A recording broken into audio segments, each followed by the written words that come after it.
எனக்கு இருக்கிற கோபம் தமிழ்நாட்டில் எல்லா தாய்மார்களுக்கும் 10 மடங்கு 100 மடங்கு அதிகமா இருக்கு.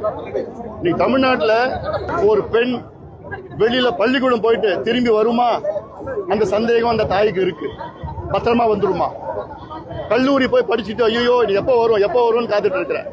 வேலைக்கு போயிட்டு திருப்பி வீட்டுக்கு வர்றப்போ ஐயோ வந்துருமா, பத்திரமா வந்துருமா? ஏன்னா தினமும் பார்த்துட்டு இருக்கும், தினம் செய்தி. இதுல என்னன்னா இந்த வழக்கு இந்த பிரச்சனை வெளியில வர்றதெல்லாம் வெறும் 15% 20% தான். வெளியில வராது 80% வெளியில வரல. ஏன்னா வெளியில சொன்ன அசிங்கம், குடும்பத்துக்கு அவமானம், அது சொல்லாம இருக்கிறாங்க. அதனால இப்படி ஒரு மோசமான ஆட்சி இது வரைக்கும் தமிழ்நாடு பார்த்தது கிடையாது. முதலமைச்சருக்கு என்ன நடக்குதுன்னு கூட தெரியல. அவர் தினம் விளம்பரப்படத்தில் நடிச்சிட்டு இருக்கிறார், அவ்வளவுதான். ஊழல் இருக்கிறது, மில் இருக்கிறது, அப்படி இருக்கு இப்படி இருக்கு சொல்லிட்டு இருக்கிறார். அது என்னன்னு அந்த அர்த்தம் அவருக்கும் தெரியாது. அதனால பாலியல் வன்கொடுமை அதிகமா நடந்து காவல்துறை என்ன பண்றாங்க? நீதிமன்றம் இதுல தலையிடுதா? இது காவல்துறை தான் கேட்கணும். நாங்க காவல்துறை சும்மா முதலமைச்சர் வராரா, துணை முதலமைச்சர் வர அவங்களுக்கு பந்தோபஸ்துக்காக தான் போயிட்டு இருக்கிறாங்க. எப்பேற்பட்ட ஸ்காட்லாந்து யாருக்கு நிகரான காவல்துறை, நல்ல அதிகாரிகள் இருக்கிறாங்க, ஆனா பனிஷ்மெண்ட் போஸ்ட்ல இருக்கிறாங்க. இவங்களுக்கு ஜாதா போற அதிகாரிகள் வச்சிருக்கிறாங்க. ஒரு முதலமைச்சர் கேட்கணும், காவல்துறை கேட்கணும், ஏன் வருது, இல்ல உங்களுக்கு நடவடிக்கை எடுப்பேன், இல்ல டிரான்ஸ்பர் பண்ணுவேன். எதுவுமே கேட்கறது.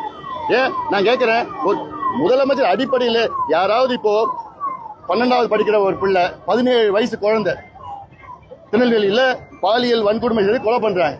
முதலமைச்சர் வாய் திறந்தாரா? ஒரு வார்த்தை ஒரு வருத்தமா தெரிவிச்சாரா?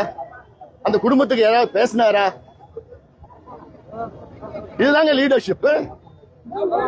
அப்போ ஒரு முதலமைச்சர் இப்படி நடக்க இவ்வளவு சம்பவம் நடக்குது, அட்லீஸ்ட் குறைஞ்சது ஒரு வருத்தம் தெரிவிக்கிற நடந்து போச்சு. டாக்டர் அன்புமணி அவர்கள் கடுமையான குற்றச்சாட்டு திராவிட கட்சியில வேண்டாம் சொல்றாரு. ஆனா இப்ப திமுக வேண்டாம் சொல்றாரு. இதுக்கு மாற்றத்துக்கான காரணம் என்ன?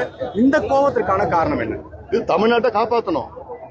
தமிழ்நாட்டை காப்பாற்றுறதுக்கு ஒருமித்த கருத்துள்ள அத்துணை கட்சிகளும் ஒன்று சேர்ந்து இந்த தேர்தல் அணுகிறோம்.